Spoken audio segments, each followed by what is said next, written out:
Hi guys, welcome back to my channel.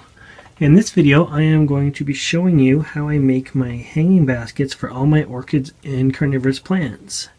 If you look around my greenhouse, in order to save space, I have got many things hanging off various hooks and bars and posts.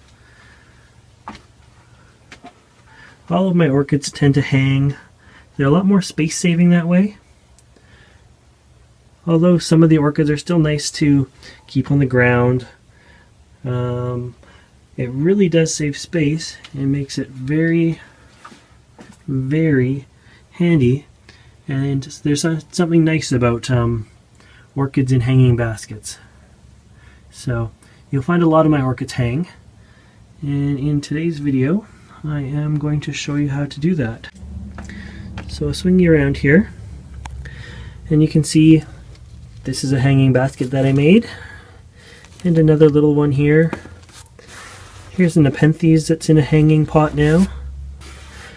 This orchid was in a cup, and I turned the cup into a little hanging basket. So this one here, it is not hanging yet, but I'm going to show you how to make this kind of plant or this kind of pot into a hanging basket, and it just needs a few simple easy tools to do that. There's a nice path that's about to bloom.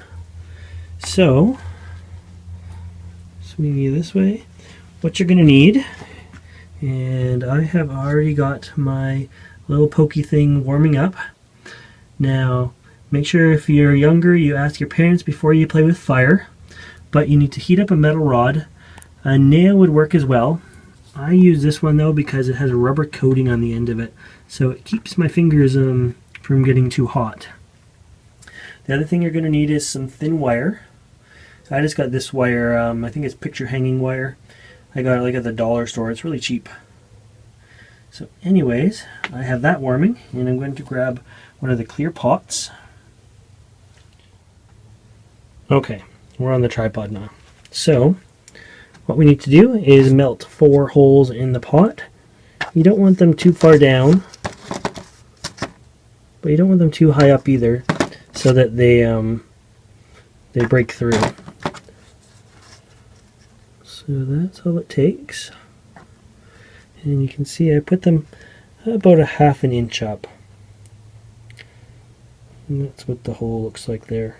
If my camera will focus. There we go. So that's all you need, 4 holes. A little bit of soot there, but that'll come off with some watering. Once you have that, you can blow out your candle, because you don't need that anymore. Next we're going to move on to the wire, and how we cut the wire to make it fit the basket. Now I usually don't do this too much ahead of time. I like to know what plant I'm putting in the pot. So I'm just working with the wire right now. So that way I can make the hanging basket suit the plant. If it's a big plant with lots of leaves, I'm going to need longer wire than if it's something short.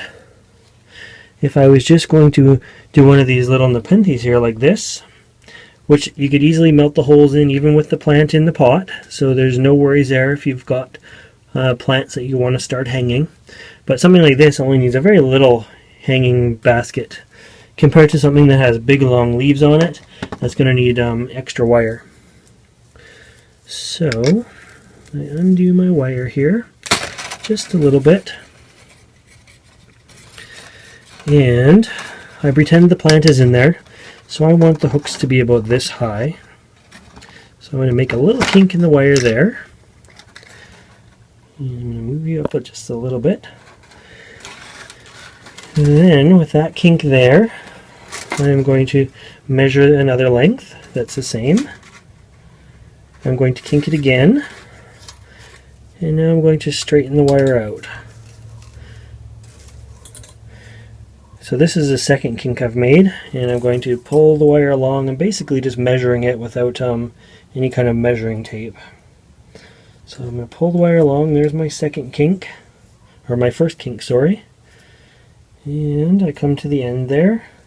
So there's the beginning, and here's going to be the end. With a sharp pair of scissors, I just give that a bit of a snip, just like so. So now I'm still left with one length of wire here. So I got one end that's got a kink in it, and one open end like this. I'm going to fold the wire in half again.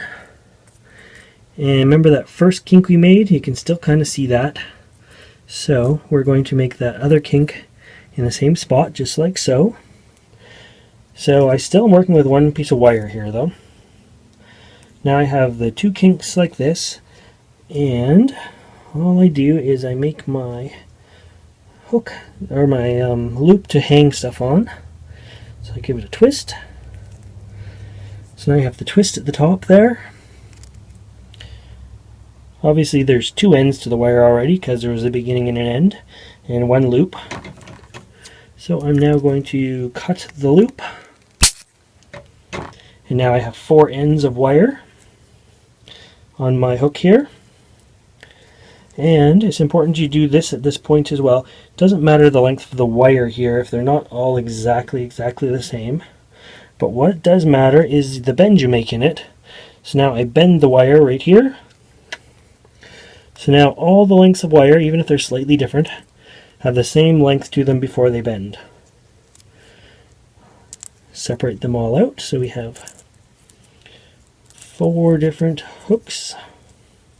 Now you can see where this is going, right?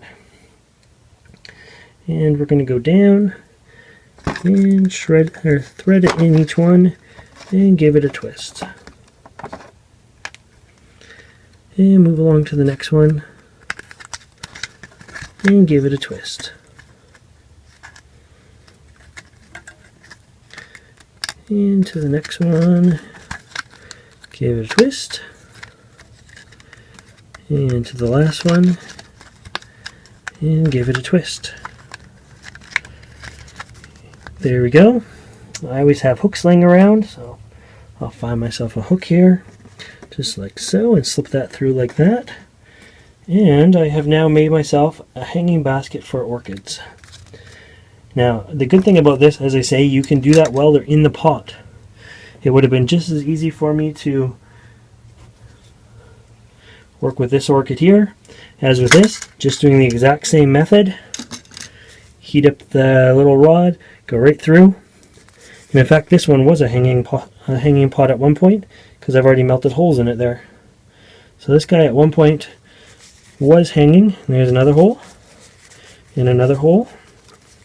So yeah, all I need to do for this one to make it a hanging basket again is do the wire trick that I just showed you how to do, like this, and you would have a hanging Paphiopedilum orchid. Anyways, I hope you enjoyed this video on how to make orchid baskets. If you want to see more videos like this, make sure you subscribe to my channel. As always, thanks for watching.